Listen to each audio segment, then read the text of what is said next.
Albert Einstein once said, everybody's a genius, but if you judge a fish by its ability to climb a tree, it will live its whole life believing that it is stupid.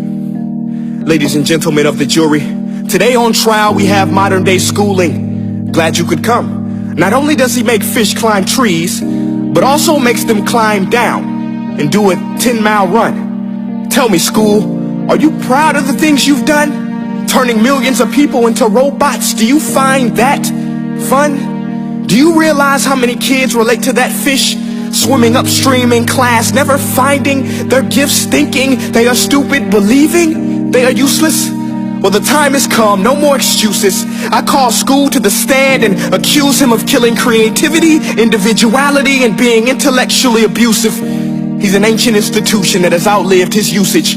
So, Your Honor, this concludes my opening statement, and if I may present the evidence of my case, I will prove it. Proceed. Exhibit A. Here's a modern day phone. Recognize it? Here's a phone from 150 years ago. Big difference, right? Stay with me. Here's a car from today, and here's a car from 150 years ago. Big difference, right? Well, get this. Here's a classroom of today, and here's a class we used 150 years ago. Now ain't that a shame? In literally more than a century, nothing has changed. Yet you claim to prepare students for the future? But with evidence like that, I must ask, do you prepare students for the future or the past? I did a background check on you and let the record show that you were made to train people to work in factories, which explains why you put students in straight rows, nice and neat, tell them sit still, raise your hand if you want to speak, give them a short break to eat, and for 8 hours a day tell them what to think. Oh, and make them compete to get an A letter which determines product quality, hence grade A of meat.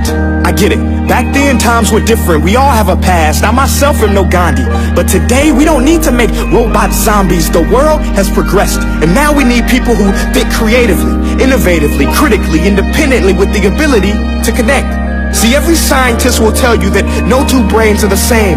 And every parent with 2 or more children will confirm that claim. So please explain why you treat students like cookie cutter frames or snapback hats, giving them this one-size-fits-all crap. Watch your language. Sorry, Your Honor, but if a doctor prescribed the exact same medicine to all of his patients, the results will be tragic. So many people would get sick, yet when it comes to school, this is exactly what happens. This educational malpractice, where one teacher stands in front of 20 kids, each one having different strengths, different needs, different gifts, different dreams, and you teach the same thing the same way? That's horrific. Ladies and gentlemen, the defendant should not be acquitted. This may be one of the worst criminal offenses ever to be committed. And let's mention the way you treat your employees. Objection. Overruled. I want to hear this. It's a shame. I mean, teachers have the most important job on the planet, yet they're underpaid? No wonder so many students are short-changed. Let's be honest. Teachers should earn just as much as doctors, because a doctor can do heart surgery and save the life of a kid. But a great teacher can reach the heart of that kid and allow him to truly live. See, teachers are heroes that often get blamed, but they're not the problem. They work in a system without many options or rights.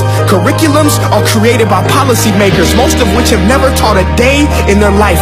Just obsessed with standardized tests. They think bubbling in a multiple choice question will determine success. That's outlandish. In fact, these tests are too cruel to be used and should be abandoned, but don't take my word for it. Take Frederick J. Kelly, the man who invented standardized testing, who said, and I quote, "These tests are too cruel to be used and should be abandoned." Ladies and gentlemen of the jury, if we continue down this road, the results will be lethal.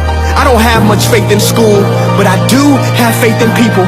And if we can customize healthcare, cars, and Facebook pages, then it is our duty to do the same for education, to upgrade it, change it, do away with school spirit, because that's useless. Unless we're working to bring the spirit out of each and every student, that should be our task. No more Common Core. Instead, let's reach the core of every heart in every class. Sure, math is important, but no more than art or dance. Let's give every gift an equal chance. I know this sounds like a dream, but countries like Finland are doing impressive things. They have shorter school days, teachers make a decent wage, homework is non-existent, and they focus on collaboration instead of competition. But here's the kicker, boys and girls. Their educational system outperforms every other country in the world. Other places like Singapore are succeeding rapidly. Schools like Montessori, programs like Khan Academy. There is no single solution, but let's get moving. Because while students may be 20% of our population, they are 100% of our future.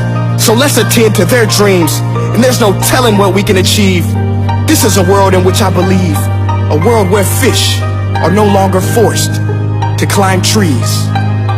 I'll rest my case.